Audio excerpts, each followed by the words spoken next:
I'm talking with Christhiele, who's a long-time secretary and official at the club. So Chris, tell us, how did you get started with the football club? Just came down to watch a game one day, and it was back in about 1986, I think it was, when we beat Lilydale in the grand final at the end of that year. So I got involved with the boys playing junior footy. In those days, the junior football club and the senior football club were combined together as one committee, and so I joined the junior committee, became president of the juniors, and then automatically in that role you're involved, of course, with the senior club, and I took on the job of being secretary, and so I did the secretary's job for 18 years. 18 years, that sounds like a bit of a record. I think scanning my eyes over the honour board, I don't think anyone's come near that. No, not quite. I mean, Gary's got close to it in terms of president. I think he was president for 16 years. Yes. Yeah. So we formed a fairly good working relationship. We had our moments like you do with anybody in those sort of things, but it was a pretty good marriage of people running the club. We had our ups and downs as a club and organisation in terms of success on the ground and struggles on and off the ground as far as finances go and so on. So it was always hard work. So I suppose you'd say Mount Evelyn Football Club is fairly reflective of the community. It is. It's really a club that's embodied that community spirit. It's one which, with juniors and seniors, they've all wanted to play for Mount Evelyn. Sure, you get some that come and go and things like that, but we've always had that successful aspect of seniors coming through from the junior ranks, and that's really very strong in terms of the club's future when you can do it that way. Now, your family's had a wide and varied involvement in the club. Obviously, lots of other family members involved. Tell us a bit about some of them. Wendy, she's also a life member of the club. She's been running the canteen for many years, of course, and she's relinquished that role 2 or 3 years ago now. She just wasn't able to keep doing it anymore. It's fairly hard work and a long day to be on your feet, and with her back operation, she just had to stop doing that. As far as the 3 boys go, they all played football in the juniors and came through and played seniors. Daniel was 16 when he played his first senior game at Mount Evelyn.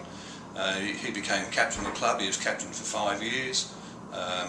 Ben, he's also done something similar in terms of being involved that way, and Sam, of course, is still playing.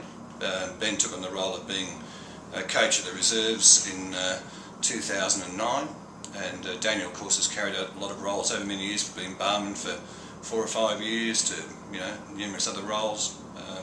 Sam, well, he's yet to get involved in that type of thing, so.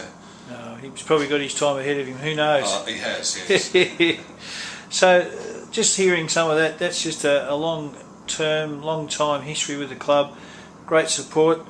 What's the trick to be able to do it for 18 years? It's just a fantastic effort. Well, there's no trick to it. You just got to find a successor, and that's not that's sometimes fairly hard. Also, you don't necessarily want to hand the role over because you worry about the future of the club, and people that can do the job effectively don't grow on trees. It gets to the point, though, I suppose, after 18 years and Gary after 16 years, you need to have a change, and you start to get stale. Yeah. And you don't want the club to suffer as a consequence either. Yeah. So I was fortunate when that role came up for nominations at a meeting that someone else put their hand up and did the job. That was Lauren Solanka. And you're having a bit of a rest, not an entire rest, but a time where you can more pick and choose what you're doing around the club at the moment. Which I do. I just enjoy doing photographs for the website, and so I get to take the photos of the girls and the guys playing netball and football, and all the families, and the kids that are running around, and the sponsors' luncheons and things like that. So it's really good. I think people get sick of the flash going off the whole time. Yeah, no, it's very, very valuable. So a couple of highlights before we finish. I think the highlight would be obviously winning the grand finals that we've won over the years. Obviously coming up to the Yarra Valley, I think it's been a great move for us. It's a community type atmosphere when you're playing for your club and you're playing against local towns. I think the Eastern Football League had lost that aspect, and having the community involvement has been enhanced even more so with netball.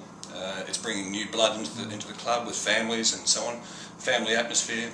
Hopefully it builds for new relationships and the ongoing success of the club.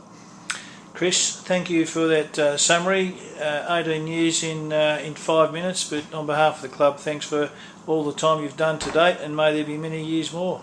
And for you too, John. Thank you. Thanks, Chris.